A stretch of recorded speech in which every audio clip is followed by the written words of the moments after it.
Well, good evening, everyone, and welcome to Environmental Coffee House, guys. We have a wonderful guest, and this is the esteemed Kristine Mattis. I am don't laugh. You're a great writer. I'm so proud to have you tonight. We've been working on this for months to get our schedules together, and we have a great we have a great bunch in the chat. We've got all our regulars, Hoople's Cat and Old Sage Joe and Rich Diana and Naz and Goran. And thank you, Goran, by the way, and Raza. So we have a great audience, and hopefully we will build a bigger one because it's early. Us. And I also want to show you guys some of Kristine's. I'm going to let her tell you about herself, but I'm going to show you a little bit about her background here. She has a PhD in environmental studies. That's all you have to know. She'll tell you the Don't rest. hold that against me. No, I think it's great that you did it, and I never, I think it's great. And here's a at least with Counterpunch, this is the your cadre of writing, and you're an excellent writer, an excellent writer, and slaves and bulldozers. Plutocrats and widgets. That's where I got the piece that you said we're bulldozing beauty. and so there we go. And of course, I'm going to start with one comment here. And this is from Kristine's Twitter. And we're on Twitter together. We're in this little Twitter sphere of, I don't know what you want to call us, but I hate to be always such a downer. But what I hate more are platitudes and pipe dreams. If you think that the Green New Deal resolution will protect future or current generations from impending ecological catastrophe, then you must really be smoking some good stuff. So there you go. Welcome, Kristine. You've got Thank you. the floor. Oh my gosh, I don't know where to start. Should Well, we start with that? Just the fact that everybody has this hope for the Green New Deal to solve all our problems, and really all I see it doing is perpetuating our doom. It's like we all want someone to come along and be our savior. And the funny thing is, the funny thing is that now our saviors are getting younger and younger and younger. They like have you. less and less experience. Well, I'm not young actually, though. I mean, I've been around a while. I mean, people have always mistaken me for younger than I am. I should thank my parents for that, I guess. But you Good know, genes. Good genes. but yeah, the Green New Deal is really it's great that we're talking about these things that we didn't talk about years ago, that Absolutely. so many of us were worried about and trying to do something about. When I was in college, I guess, or coming out of college, people forget I'm Gen X, straight smack dab in the middle of Gen X, and people forget our generation, first of all, but they forget that, and probably because it's gone down the rabbit hole. It's kind of like 1984. Before there was Twitter, before there was social media, things did happen, and we don't really have an archive of that. We Oh, don't have a they record did. of it. But there were people sitting in trees for months, for Yes. years, trying to protect the old growth forests in the Pacific Northwest back in the early 90s, which was when I was coming of age. Mm-hmm. Things were happening before this younger generation. And I give them so much credit for worrying about climate. Unfortunately, it's all about climate, Mm-hmm. and to them, and it really is so much more than that. But but they forget that there's generations before them that have been concerned. And the interesting thing is the generations that before them that have been concerned were concerned before anybody really knew this was all happening, before it was so obvious, before it was smacking us in the face. So, it's actually very easy to be concerned about climate and be concerned about the environment now when we see everything collapsing all around us. But it was harder 20, 30, 40 years, 50, 60 years ago, when we were just saying, look what we're doing and look what may happen. So that is why I think the Green New Deal is something that might have been mildly effective maybe in the 1940s, but I don't think it's going to do anything for us And now, there were honestly. scientists that knew. I mean, people knew what was going to happen, but nobody, it wasn't profitable to talk about that. Not at all. Well, and it still isn't. It still isn't, and that's why we have people touting this Green New Deal, touting renewable energy, when what we need is to use less energy. When I was in grad school, and I went to grad school as an older student, but myself and my Me too. fellow students, we were saying, maybe we can't assume that we're going to use all this energy. There's always this assumption, well, the energy that we're going to need in the future is going to be this and this and this. Mm-hmm. Well, why do we need all that energy? Do we need it for these devices we're using? Do we need it for our televisions? Do we need it for all this frivolous, superfluous stuff that we do in the first world? Well, we think we do, but none of that is necessary, and it's all completely unsustainable. So it's absolutely absurd to think, and it's delusional, frankly. It's really delusional to think that any of this is really sustainable. There's great ideas in the Green New Deal about equity and about dealing with environmental justice. But the fact is, it really doesn't deal with any of that, because when we're manufacturing new things and when we're maintaining industrialization, we're still going to have all of this pollution, all of this toxification, and it always ends up being the burden of the most vulnerable people, Absolutely. the people of the lowest socioeconomic status, which also coincides with people of color.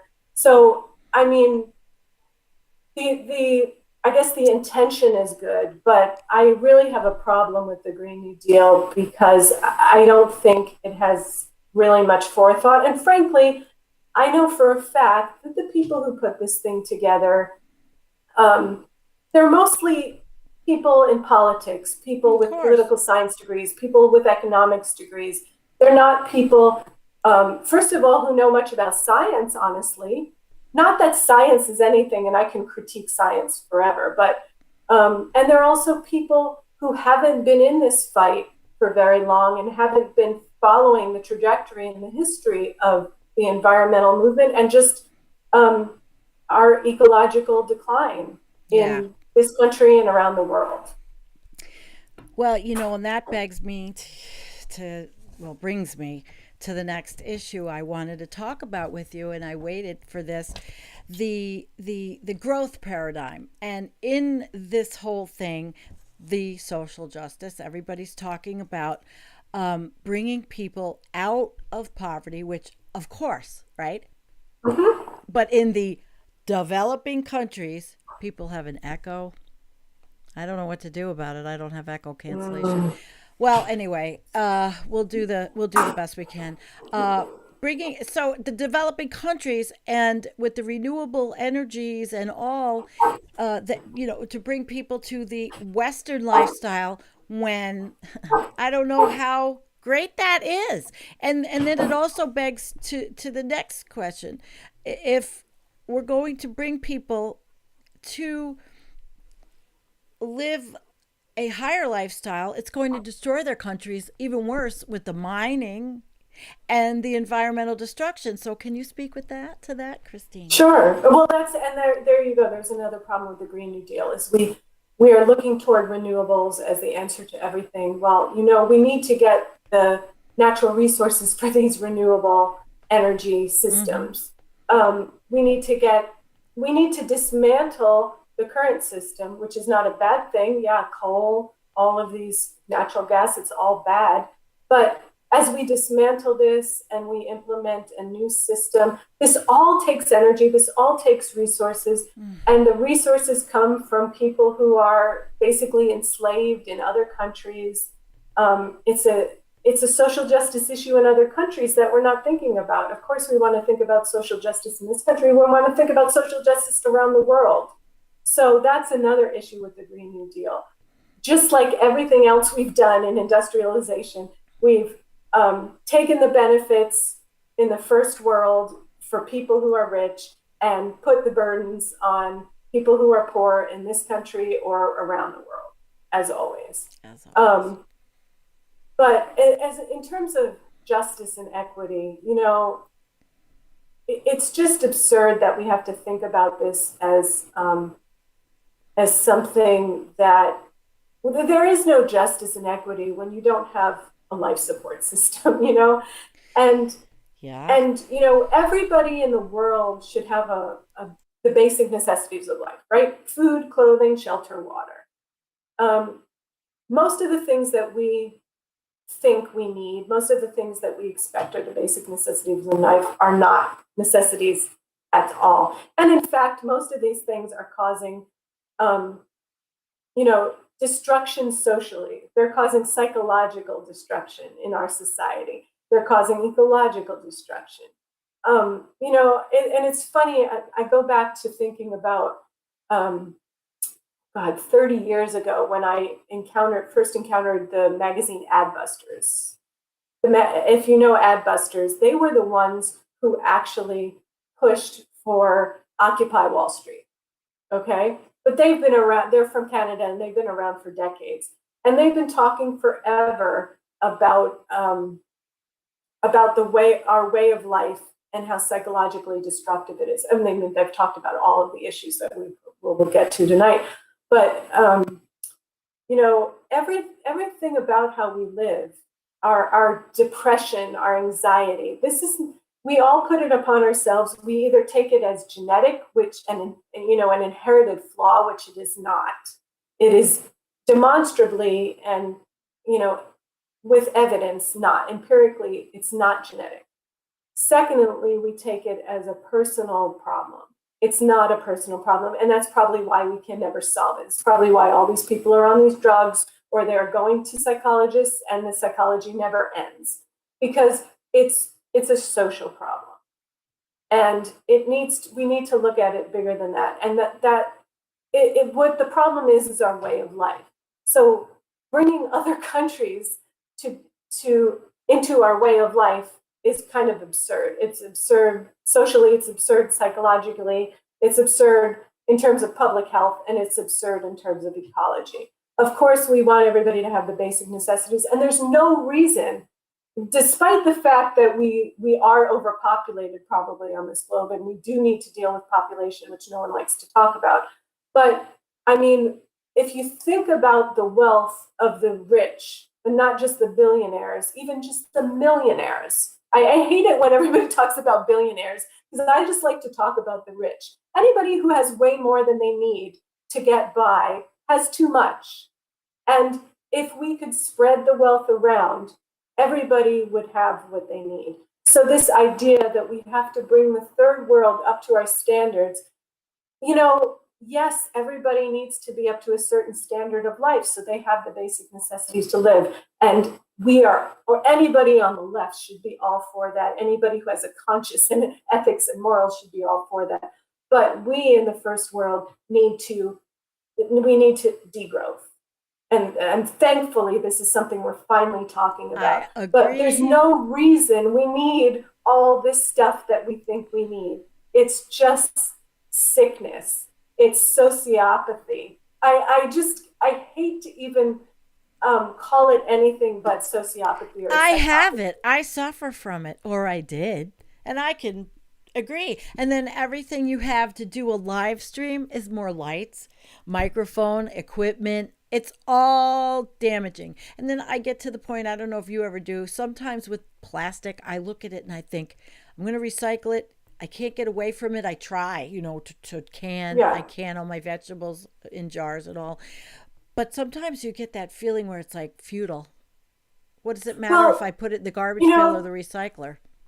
And that goes to, what can we do individually? What should we do as a society? And I was just talking to a friend, Calibri, actually, who you were probably going to talk about, who runs the Voices for Nature and Peace podcast. And I was saying that it's funny because every time someone talks about systemic change, I totally agree. We need utter systemic change. But at the same time, I want to push back and say in order to have systemic change, we need to have the paradigms and mindset to have individual change as well. And when everybody says we need to change individually, I always want to say, but we can't change individually because we need systemic change. So like you said, I look around me all the time and I try to be less consuming. I've been trying this for the past 25 something years. I try to live simply, but I can't get away from plastic.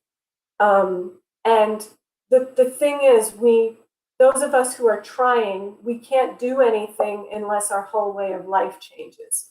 And for our whole way of life to change, or our whole system to change, then we need people to have a mindset that that's okay, and that we can live a different way. And all of these things that we think are, oh my God, we must have, we don't need it. You know, when I was 12 years old, I thought I had to have television.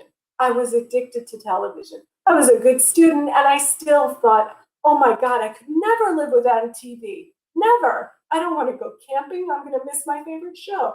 Well, you know, I grow up and I realize none of this is necessary. You know, I can live without it. And that's what we all, you know, it's so funny. I feel like we're not adults. I feel like we're all just living as children.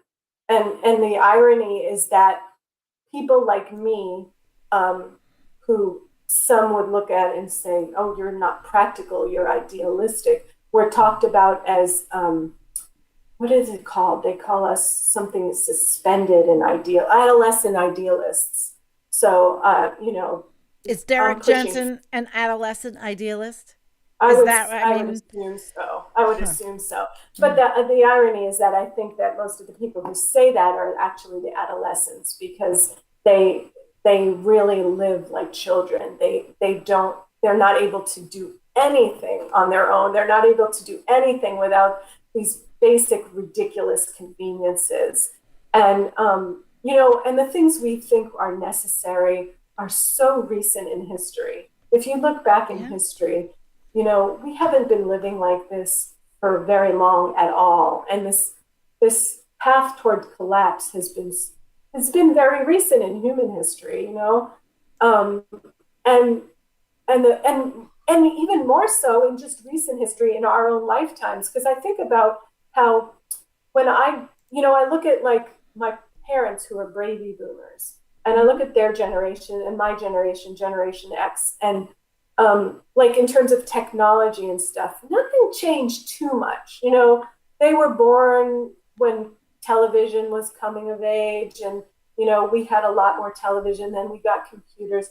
But the kind of proliferation of technology within the following generations, within the millennials and now Gen Z, is just astronomical. You know, it's insane. And with all of that comes so many detrimental psychological problems from that technology, and of course so many detrimental ecological problems from that technology. Oh God, it's awful. And I had, let me see, I had another note that I wanted to talk to you about with that. Well, we talked about the bright green lights. Did we talk about bright green lights and Max Wilbert and the lithium mining? So it's almost like Well, that you're goes damned if, along with the yeah. green. Yeah, that goes along with the Green New Deal. Yeah, I mean, what they're doing, Max Wilbert and Will Fox started it in Thacker Pass. And what they're doing is they're occupying this area of Nevada, Thacker Pass, where they're planning on mining lithium to be used for mainly electric batteries for these electric cars. What is it? Biden wants to make the entire federal fleet of vehicles now electric. You know, it's just the insanity of it to think that replacing all of these vehicles with something electric is a good thing when we have all these vehicles already. What Yeah, are we we're going to just, do with the old ones? that's, I was just thinking that is the scrap metal, worth, is it recyclable? I suppose that there's parts that are, but the plastic isn't, you Well, know. the thing is, but you know, the truth is most things that are not recycled. Fact is, most things are not recycled. And this is another discussion that's been around for at least 20 years, maybe probably more, probably in the 90s. This, you know, idea of cradle to grave versus cradle to cradle, making technology where, you know, if you're making, say, whatever appliance, a stove, and you need a new stove. The person, Westinghouse, who made your stove, needs to take it back and dismantle it and take every piece of it and make use of it again. Well, that's, I mean, like I said, we've been talking about this for Yes. 20, 30 years now. It doesn't happen. And we recycle a little, but it's minuscule compared to what we consume. And beyond that, the recycling itself, you know, recycling plastic means melting it. And all of this comes with toxification of our Yes. air, of our water, and contamination. Um, the, the idea that we can keep going on like this is absolutely It is absurd. absurd. It So is absurd. back to Thacker Pass, though, I don't want to forget about saying that. So what they're doing is protesting this lithium mining for batteries to make, electric vehicles, and frankly to make all of these things like the computers we're using right now and the technology we're using.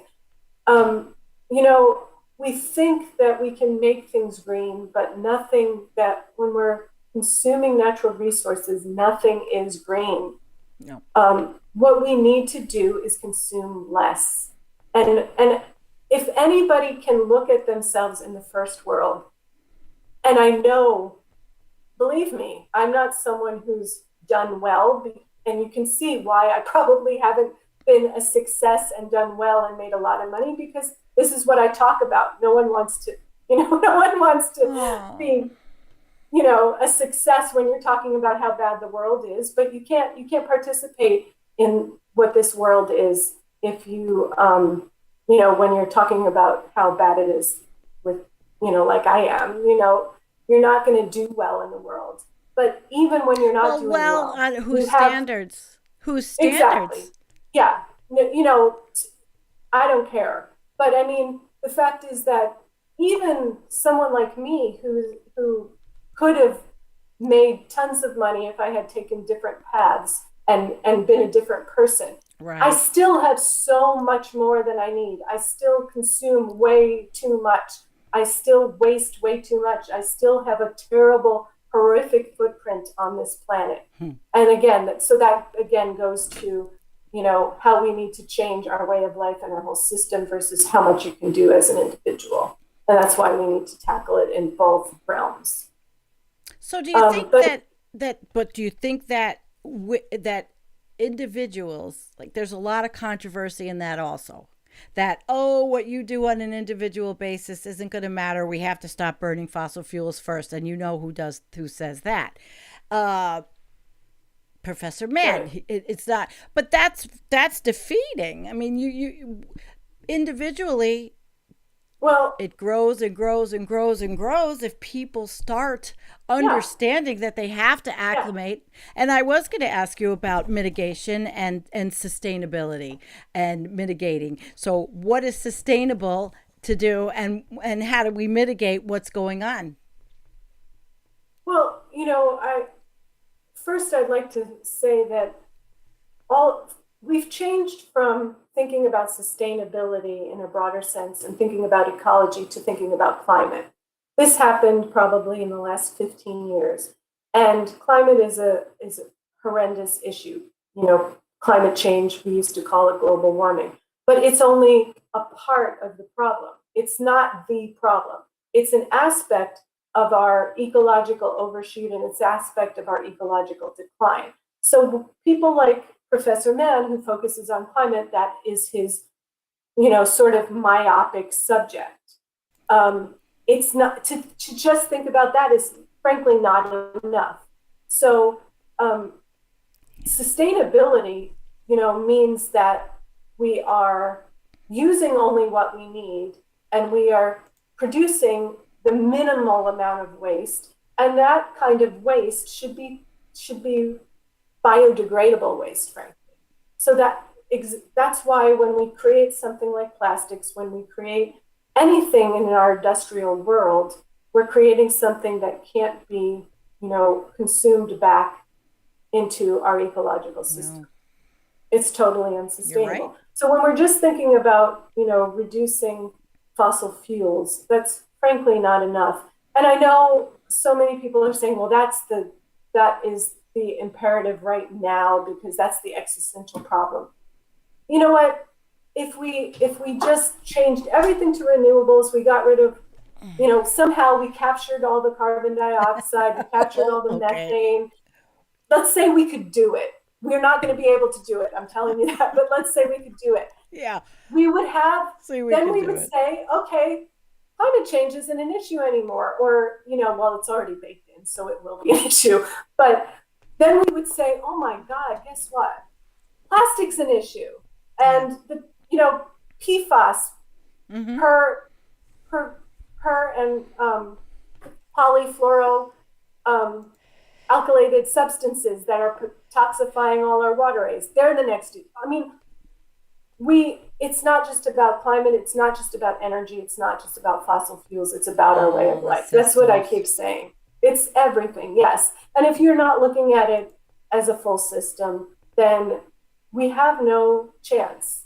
And that's why these people at Thacker Pass who are protesting lithium are so important, because they're saying, you know what?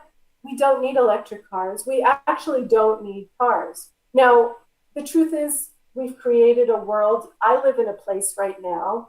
It's not my choice. I had to come here for various reasons, but I don't live in a place where I can walk anymore. I used to walk or bike almost everywhere I went.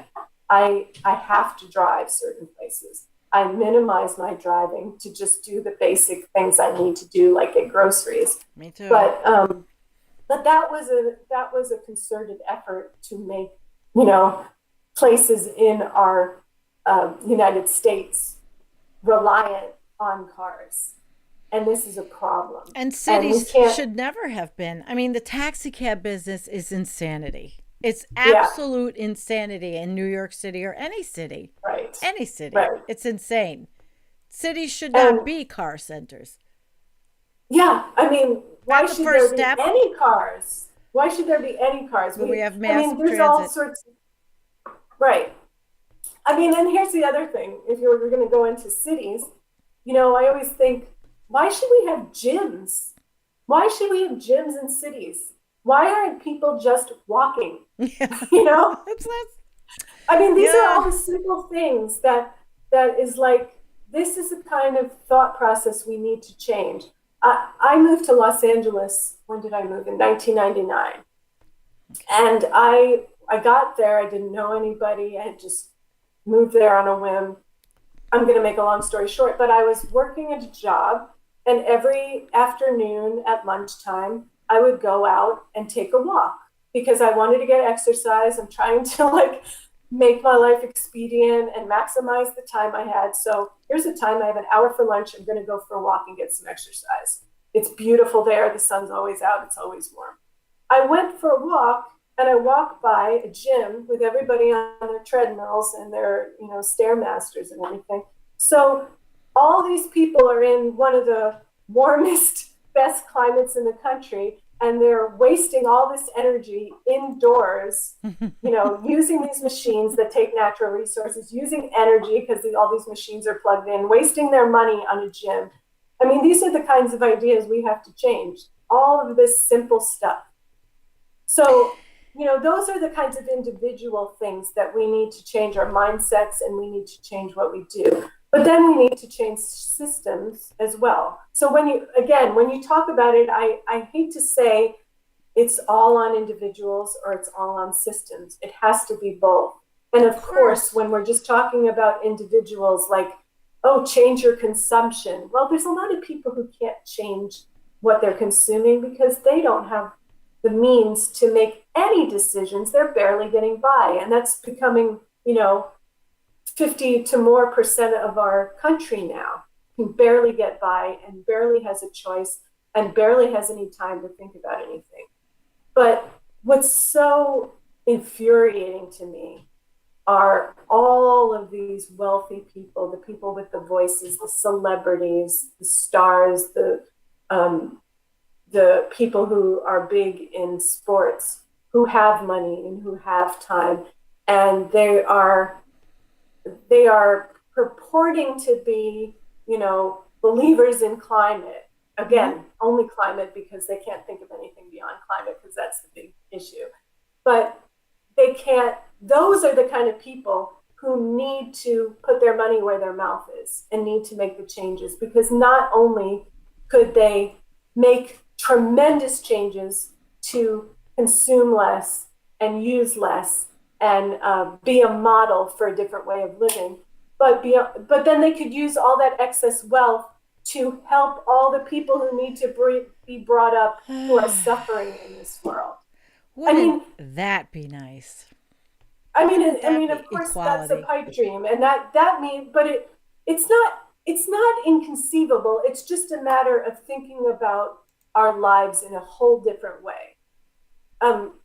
Not aiming for success and aspiring to wealth and aspiring to status.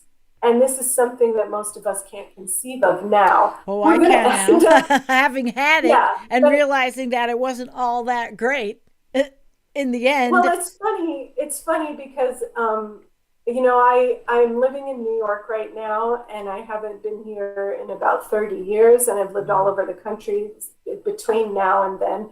And it is a very much Eastern kind of mindset. New York and Boston and Washington D.C. All of this go get 'em and this individualism and this status and wealth, and I'm going to make it. And well, it's certainly not natural to humanity, but it's not even natural to everybody on the planet.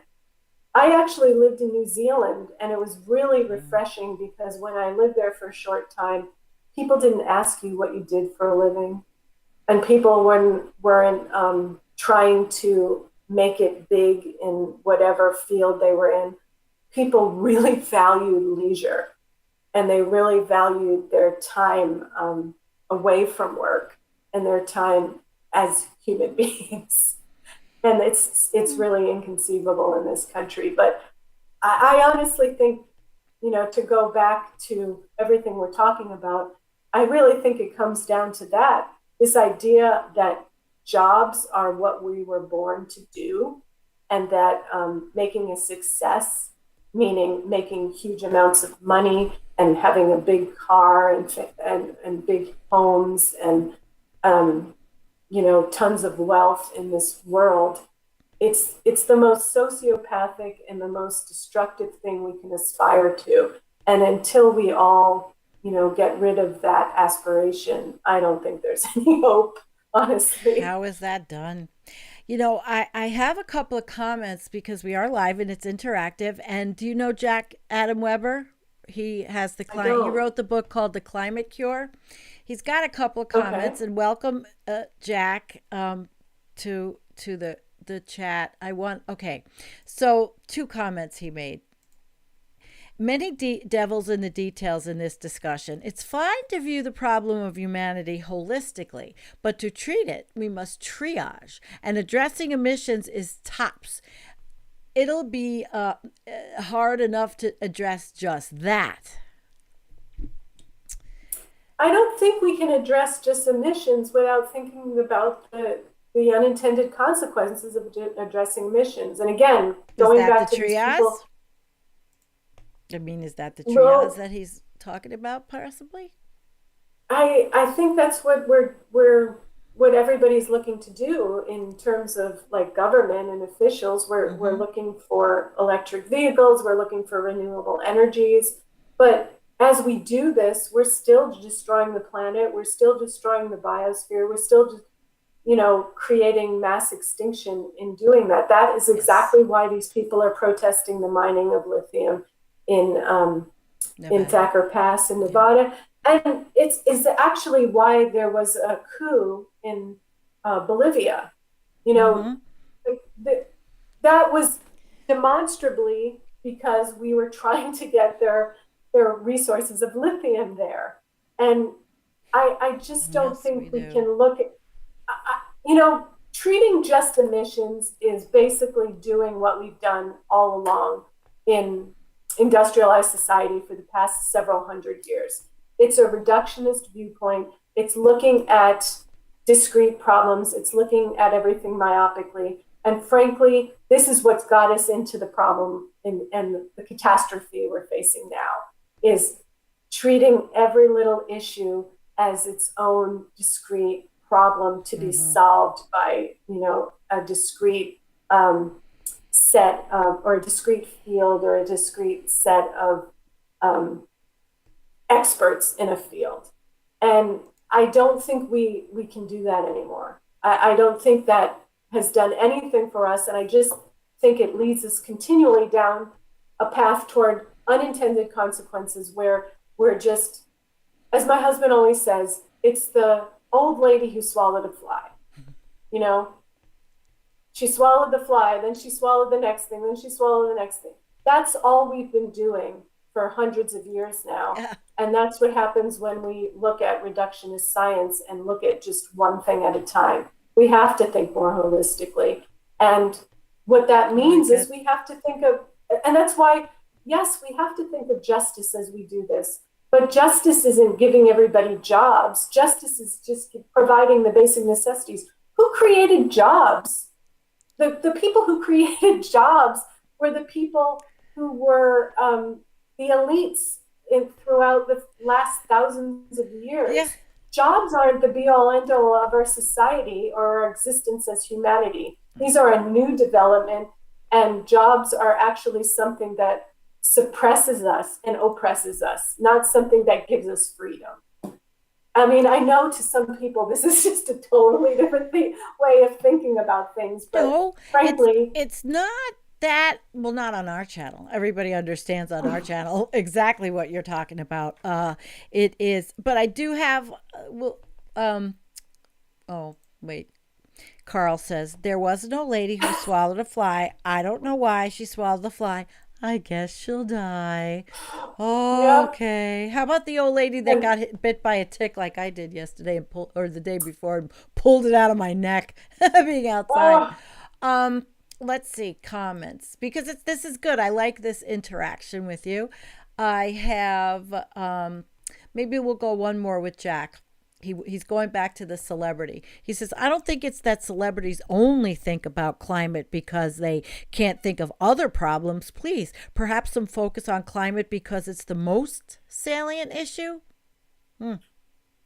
I don't think celebrities think about anything. Please. I mean, give me a break. Yeah, they think about climate. They want someone else to solve it, and they want to keep going as they're going. Yeah, that's great that they are, retrofitting their homes with solar panels, but their homes are humongous, and they're still using their ecological footprint, not just climate footprint, their ecological footprint on this planet is horrendous. You know, just the fact that we are in the middle of this pandemic when so many people have gone into poverty unnecessarily because of our capitalist system. So many people are homeless now. So many people are on the brink of homelessness. People are in such precarious conditions. They were before COVID. It's even worse now. And what are celebrities doing? They're still having their fucking Oscars, excuse me. They're still having all of these, I told you it was okay to use fuck here and there. but I mean, it's absurd. There is no reason for any of this frivolity. I understand we want, some fun. I like it too. I was saying as a teenager, I was a pop culture junkie in my teens and 20s. I loved music. I could tell you everything about, all this alternative music and all these TV shows.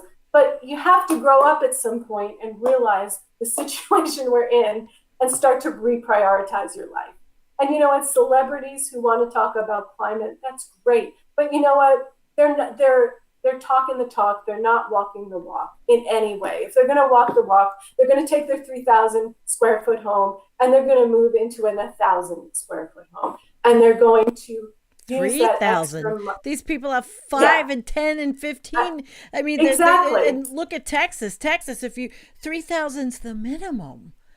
Go Right. big And I or mean, go home, they say. and they're flying across the country with abandon, and they're flying all over the world for their premieres. This is just absolute absurdity. You We can't can't be keep it up. serious, We but you can't can't be keep it up. serious about what's happening and look around and what's happening and say and rationalize that. And I think this is about all of our lives. We're all, and it's not that it's easy. It's not easy for any of us. It's a terrible situation we're in. We're all born into this world. We're all brainwashed into what we're supposed to be. But to continue rationalizing the way we live and the way everything is, and to continue educating students to want to be these things, to want to be all of any of these things, doctor, lawyer, all of these things, even the things we think are good. All of the things that we're doing right now contribute to our downfall. I tell the kids, work with your hands. Work with your hands. We have to learn how to do things. Yes, and we have to rethink these things, and we have to, yeah, and that's something coming from a very privileged academic background, I'll say. I have a lot of privilege in my education. Mm-hmm. And so I went to school with lots of people who were very wealthy, much more wealthy than me. And the interesting thing is, first of all, they thought that their hard work in school was so much more important than all the people around them who were doing all the dirty work, the real hard work, as I would call it, who were cleaning the campus of the university in the middle of the night, mm-hmm. Whose jobs involved cleaning up after their messes. Mm-hmm. They didn't understand that. Moreover, these people can't do anything for themselves, really.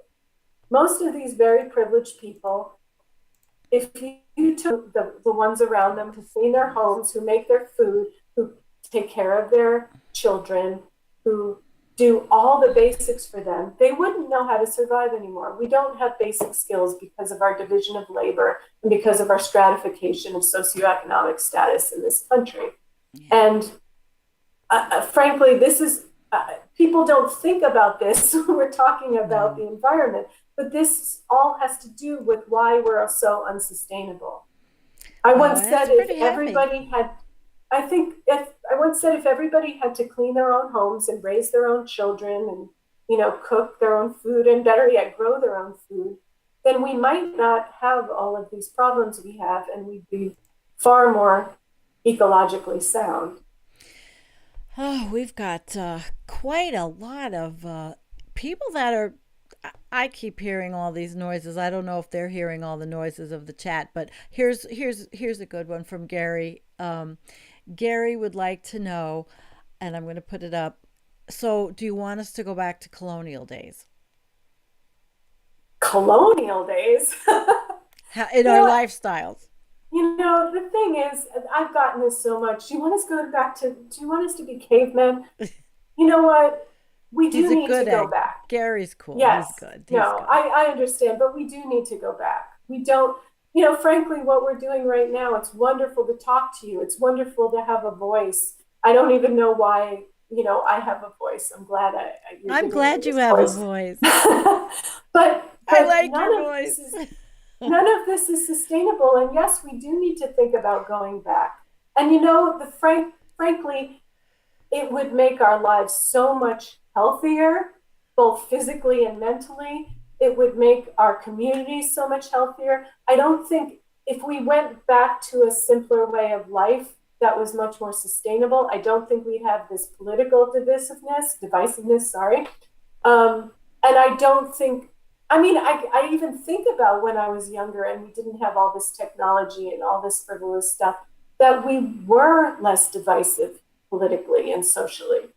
I think that we do need to take some step backs, and we do need to dismantle a lot of what we've created. We've created a monster, really, and it's taking us all down. And we can, it is really hard because we're all attached to all these fun things we have, and we're all attached to all this stuff that we've created that we think is so cool. I'm not oblivious to that, and I'm not susceptible to it, but when you have to think about the whole big picture and think about what is happening around us and the collapse, you have to realize that this cannot continue. And I don't even understand why people don't just look around their own communities and where they're living, whether they live in urban areas or suburban areas or rural areas. Because frankly, I've driven across this country more times than I want to think about, probably back and forth 5, 6 times. And it's it's a wasteland and a cesspool. I mean, it's just so much of what we've created in industrialized society is just disgusting, and it's just crumbling, and it just aesthetically is terrible, but it's also Our so toxic infrastructure. for us. Yeah. Yeah. I mean, and we want to rebuild this infrastructure, but what? Rebuilding it means just constant maintenance and constant, and it's just, if you look around, I mean, where I live right now, there's wonderful woods and forest, and there's, well, I can even see the difference in terms of um, biodiversity loss and extinction of species. I can see the Oh, loss of so many species, can here you too. know, Mm-hmm. right.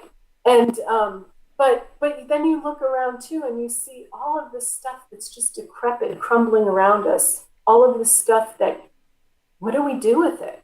These abandoned buildings and these, infrastructures that are made of all of this great technology that we thought was fantastic. Well, it's just crumbling. It's totally unsustainable. It's not biodegradable. It won't come back, and we need to think more about what we create before we create it. Oh, that's a good one. And I'm going to segue because you're right about that. I'm going to segue to, I'd like your idea on biological fixes, or are people doing enough to challenge what's happening ecologically and biologically, ecocide? I mean, are people waking up to it and seeing that some of this has to stop, or is it more like like Florida, the state of the crane, not the bird, building, building, building? It's not stopping. It's not Yeah, stopping. What are your thoughts on that? I don't think it's stopping. That's my concern, is that I think more people are sort of aware and concerned about what's going on environmentally and ecologically than probably any time I can think of in my lifetime. Um, but I also think people think technology is the solution. I mean, just with this pandemic, that's the same mindset we have. Instead of thinking about, like every other country in on the planet, basically, who are giving their people a universal basic income to get through this pandemic, and asking them to stay home and, shelter in place as much as they could, and giving them what their people, their citizenry, need to survive. We um, we keep making every man for himself, and in the meantime, we'll find some technological solution via these new vaccines to get us through. That's an insane mindset. Speaking of sustainability, and no one wants to ever talk about medicine, but I think about these vaccines, and I won't go into the whole thing, but just the basic idea of creating 8 billion plus vaccines for every human being on this planet means, you know, 8 billion vials, 8 billion syringes, 8 billion latex sets of latex gloves for the person to inject you with this vaccine. That's crazy and unsustainable. And again, these are the kinds of things we have to start thinking about. And yes, it's extremely overwhelming, but that's why we have to think prevention, and in terms of how can we get around the problems we have, how can we live more simply, how can we sustain ourselves in a way that doesn't create all of this mess, all of these toxics, all of this waste, all of these unintended consequences that harm us, that harm other beings on the planet. Um, Frankly, I don't think it's that hard. I just think we don't think about it because everything is about economy, and everything's about capitalism, and everything is about money. Oh, I agree there. It is. I say that, you know, quite frankly, what I think is going to happen is that everything that turns a profit. So if it's some kind of geoengineering project, anything, if it turns a profit, it's going to Yep. cost. But if it turns a profit, the corporate oligarchs will go into it. It has to turn a profit, no Right. matter what it is. It has to turn a profit. It has to turn a profit. Absolutely. So Well, I don't see and the that. sad thing is, first of all, the sad thing is that for in terms of most sustainability programs in academics at universities, whether they be undergraduate or graduate programs, they all talk about win-win solutions, meaning that will couple corporate capitalism with ecology, and things need to turn a profit. And frankly, well, the truth is that's what we've been doing, and it doesn't work. I don't know how we can see that we can assume that that would work or think that that would work because that's what we've been doing all along, and it doesn't work.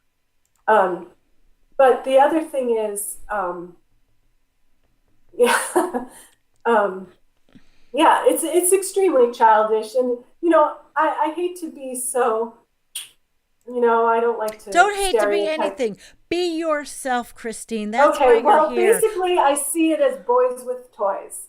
You Okay. know, there's this idea that we love to play with these new things and we love to build new things all the time. That's what Elon Musk is. That's what Jeff Bezos is. That's what Bill Gates is. They're boys with toys and they love their toys, and their toys are destroying the planet.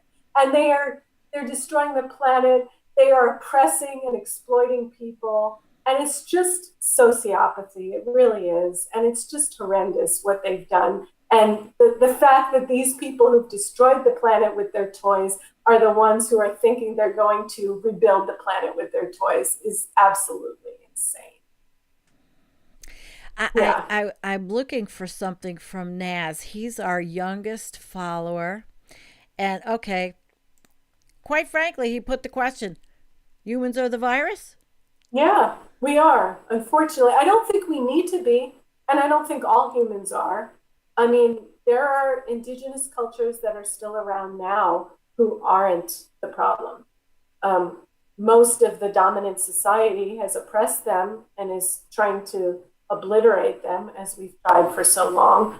But I don't think humans have to be the virus. I honestly think that um, most humans are, which guess maybe most humans are followers. So, most humans are, just doing what everybody else is doing and what we've been told to do and what, our film, what the dominant culture is telling us to do. And the dominant culture, unfortunately, is run by basically sociopaths. So they're turning us all into that. Well, like Sam And Mitchell I would don't say, think, we're all sheeple. yeah, and I don't think it's innate, but it's No. very hard to get people to think otherwise and do otherwise, and to basically fight the system. And fighting the system does require a lot of courage and a lot of sacrifice, and Well, that's just this takes me to your graphic from Twitter. Oh, that's the wrong one. It's not there. Sorry, guys. Wait a minute. I can't find the graphic. I have to shut it off. Oh, I had a graphic that was great, and now I can't find it. What happened? What's up on the screen? Nothing. All right. It was a graphic. It's not coming up. I have to close this, cancel it. It was the graphic that I brought up from your Twitter page. oh yeah, Yeah, and up, marketing. Oh my God, we could nope. have a whole. Oh, the need to There smash it the is. system. Okay. There, yeah, Why don't you do a little yeah. talking on this one? Well, what can you say about marketing? I mean, that's what we were just talking about. It. We are all brainwashed, and we're all. I mean, some of us who kind of know this is happening are constantly fighting it. One good way to fight it is to try to stay away from media, to try to stay away from advertising in any way you can, and not just advertising. Any kind of mainstream news, because basically news is a form of advertising. But yeah, I mean, this is the main problem with why we can't imagine a different way of living and imagine a different way of humanity. Humanity has the way we live right now, and the way we live that's destroying our lives and the lives of every other organism on the planet is relatively a short amount of time in the history of humanity, and especially the history of the world. And most of the reason we're living this way is because we were marketed to live this way, and we're constantly marketed to keep living this way, to keep having these wants, to keep having these desires, to keep wanting to be this way. And now what's happening with climate change and environmentalism is that it's all greenwashing, and we're being marketed the solutions that aren't solutions at all, but that make it easy for us to say, oh, if we just have electric cars and we just have nuclear energy, and we just have these simple things, like Al Gore said in his film, what was that, 2004 or 5, way back then, when Inconvenient Truth came out. What did he talk about? Changing the light bulbs and having hybrid or electric vehicles. Yeah, that's the magic of marketing. And we should all know by now that marketing is based on illusions and phoniness, and it's not going to take us out of this situation. Well, thank you for that. I was happy to bring up that graphic. And let's see the favorite. Okay, Dee Dee, how does Kristine feel about eating meat? I've been a vegetarian for like 30 years now. I don't think there, I, you know, like most things, I like to say it's more nuanced because I don't eat meat. And I think most people in the industrialized world probably shouldn't eat meat. Industrialized agriculture needs to Ugh. go. Oh, I hate it. Industrialized everything needs to go, really. Yeah, really. Let's That's the just give problem. that the But on applause. the other hand, Yay. I always think about other cultures, and I think about like the Inuit. I remember growing up as a little kid seeing, we called them Eskimos. And we Yeah, saw the films about the Eskimos, Eskimos. right? Yes, we And did. they have a totally different metabolism and they have a totally different way of living. And I wouldn't tell them that they can't eat meat. And so I think it's not as simple as we It's think. cultural. Exactly, and it's also a product of industry. I think you know I think industrial agriculture is abhorrent, and that's why I became a vegetarian all those years, among so many other reasons. But I don't think there's one fit for everybody in the world. But I think if we changed a lot more about the world, then eating meat isn't always wrong. It is wrong in the way we are now. That's what I would say. Well, But the industrialization of it and the abuse of the animals in factory farms, I try my best not to buy that stuff. And, I do eat venison. Everybody knows I do because my husband he hunts and gets a deer every year and mhm, eats it. You know, yeah. he does it. He eats it, and it used to be his favorite was bow hunting, but it's still killing. But he's not a vicious killer as other people have But said about him. right, and if you look at again indigenous cultures and Native American cultures, they respected what they hunted, and they thought for 7 generations ahead, and they didn't take too much, and they treated it as sacred. So again, that when you see a culture like that eating meat, and I'm not going to say no, we should all be vegans. So I do have an issue because I think when everybody says we should all be vegans or vegetarians or whatever, I think that is it's kind of ethnocentric actually. Mm. For me, being part of this first world and having access to all sorts of vegetables because of our industry, yeah, I've been a vegetarian forever, and I probably should. I am more toward vegan. I'm not totally vegan, but I don't think it's a one size fits all. But I also think we need to dismantle this whole system the way we are living, and we could get more into the nuance if we were able to do that. But industrial agriculture and killing animals in the way we do in industry and concentrated animal feeding operations, that all is Ugh, torture so and cruel. Oh, And beyond that, horrendous environmentally and in every other way. well, I have to agree with you there. Uh, I do have. There was a comment I wanted to get to, expanding the mind. He had a comment, but that goes back to earlier. I'm trying to get my. Don't disregard Yeah, the fact that some people of power know. How do you reduce carbon from the human race by 95%? Answer: reduce the population by 95%. I yeah, mean, he said it, you know, yeah. these are things that people say, people think. Now, of course, I don't want to say that. You know, I'm not going to sit here and advocate for population reduction that way. I advocate for giving women, empowering women to say, no, Absolutely. I'm not having kids in every Hmm. single country. I advocate for stopping the religious brainwashing of women to keep having children. I mean, Right. it's all again, it's brainwashing. It's Yep. ugh, like Propaganda. It's, propaganda. Yeah, there yep. you go. Yeah. I There mean, you go. there, Propaganda. there's, we would never want coercive kind of population control, but the fact that we can't talk about it in any way and talk about how, again, my husband had a teacher who used to say, what, two? He used to go like this. You should have two. Replace yourself and your spouse. That's it. I mean, then that was back probably in, I don't know, the 70s or something. You know, it's ridiculous that we can't even talk about population because it's true. Well, we do Uh, here.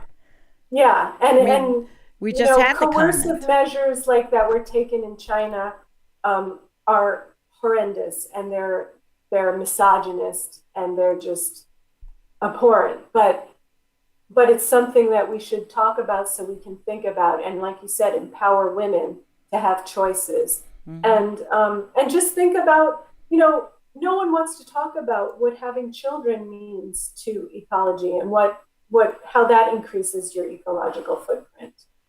It's something that we should at least talk about and consider. I don't have any children, and that's one of many reasons I don't.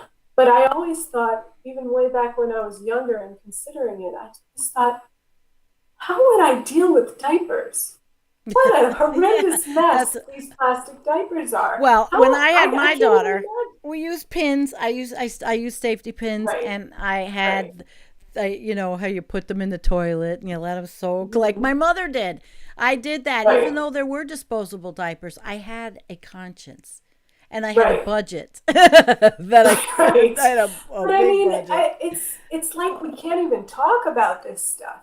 And it needs to be something that's okay to talk about Yeah. because we are all living this. And it really, as much as people want to deny it or want to believe that God's going to save them, yeah, sperm counts are falling. Mm-hmm. And that's a whole nother thing. And, Mm-hmm. Well, my that's the background really, toxins. Your background's right. in And biology. what I really studied and what I really got into is environmental health and toxicology. And I mean, there's a woman, and I'm sorry, I don't know her name, this professor who is out with a new book now talking about um, how I can't even remember which. I think she's talking about PFAS compounds and how they are contributing to declining sperm count. But it's not just that. They've known this since the 70s that sperm counts are declining, and the culprit has been pesticides. It's all of these Oh. toxic chemicals we've created. And Mm-hmm. this is really happening. And in addition is Wi-Fi and cellular technology. This is another controversial subject that people don't want to think about the potential health effects of this technology, and there's a lot of you know uncertain science about this. But one thing we do know is that these radio frequency radiation waves from our Wi-Fi, from our cell phones, are contributing to declining sperm count. They definitely do harm sperm. So yeah, I mean, the truth is it really may be a moot point in terms of population control because we are doing all of these horrendous things to our health that they Oh, yeah. take care of it for us. Well, I'll tell you what, my dear. We have come to the hour mark, and I usually keep the shows to about that. And I would like to see if there are any. Oh, okay. Reagan loves you. He has a channel. You can follow Reagan. He's a young man Thanks, that's Reagan. awesome. He's probably going to come here and visit in the summertime and camp out. I've got, well, I say it's the Doomer camp, like Hambo says, come to my property and come on and hang out. I would like to know, let's see if there's any other questions. Every sperm is sacred. we, I got Monty Python. Yeah, I got put down for Jennifer and my little banter of laughing. Somebody said it was like sick, and I'm like, get out of here. How many times can you go through the 5 stages of grief, or what are we supposed to do? We know what's happening. You can't laugh a little. I could stand here and cry. I've cried and cried and cried. How much more crying can you do? So you live your life. I'm in the acceptance stage, and I probably will go back again and have some bargaining. I was just going to say, all of us who are kind of aware go through so many waxes and wanes of despair, and then laughter, and trying to make it a little simpler, and then despair again. It's all you can do. Yeah, it does happen. So it go and well, there's a lot of people that don't understand that they might be going through that. But it is definitely something that is important to understand those in yourself, those stages of grief, because we have grief for the planet, we have grief for the industrial civilization that's destroyed it, we have grief for the fact and guilt for the fact that we, in my age group, we reaped all the benefits and destroyed everything pretty much. And it's not but it's not a blame game. It's just that everybody pretty much does the same thing. It doesn't matter what generation you are. Everybody's using every resource because it's our way of life. It's our way of life. It's our way of and life. we should all have guilt for the fact that we have so many people suffering on this planet that don't need to be suffering, because we are taking so much, and that's where we connect the inequality with the ecology. Inequality with the ecology. My God. John D says the 5 stages of despair feel more like being a ball bearing in a pinball machine. Sometimes, yeah. John, sometimes. Yeah. All right, guys. Well, Kristine, would you like to have any farewell thoughts? And I hope you come back. I would love to come back. I love this. There's just, you can't talk enough about all of this stuff because everything is connected, It's such a cliche, but it's really so hard to talk about everything because it is all connected. I don't know what to say except it's nice to talk to people who are concerned and aware, and I think we all need to find each other and talk more, because I also do think that we feel like we're the only ones that feel this way, and that we think that the rest of the world is not on board. And I think there's more of us than we think. We're just so marginalized and suppressed. And scattered. And I will say that, but the community on Twitter, which I can show again, the Twitter page, Kristine's Twitter page, you can catch her up here if you're on Twitter. She says she's an environmental doctor and a reluctant scientist, a plebeian philosopher, a disobedient servant, persona non grata, tweeting self-evident truths that no one wants to hear. Well, we want to hear it here. And I do appreciate it. So I am going to say goodbye to everybody. Thank you so much. I don't know if you do any kind of gardening or whatever, but we are having a project where everybody's sending in the pictures of their garden, a potted plant, anything that they are having grow. And I'm doing a trilogy of videos, which will be the spring, and then the summer and the fall harvest. So that's an interesting one for our channel. And a lot of us do gardening to get away from ourselves. And it's growing food, but it also is a really good escape from the daily understanding of the enormity of the issues we are facing. And it's getting back to the roots, literally. Yeah, these roots. You got to keep water from the bottom. Yep. Oh, I want to introduce you really quick, Jim McHenry. I know you're not on Facebook, but I think he throws his videos up on YouTube. He does a climate change protest every Friday in Gettysburg, Pennsylvania. People don't join him. He is prolific. I did a video for him, a really nice graphical video. So I'll send that to you. You can watch that. So Jim, thanks for being here. And everybody, Kim, thank you for moderating. We love you all, and see you Sunday night for the William Catton Overshoot Update with Michael Dowd and Jennifer Hines. And we are going to talk about the book, and we are going to talk about what we've learned listening to Michael reading it to us. And you know Michael Dowd, I'm sure. So good night, everyone. Peace out. And we love you all. We definitely do.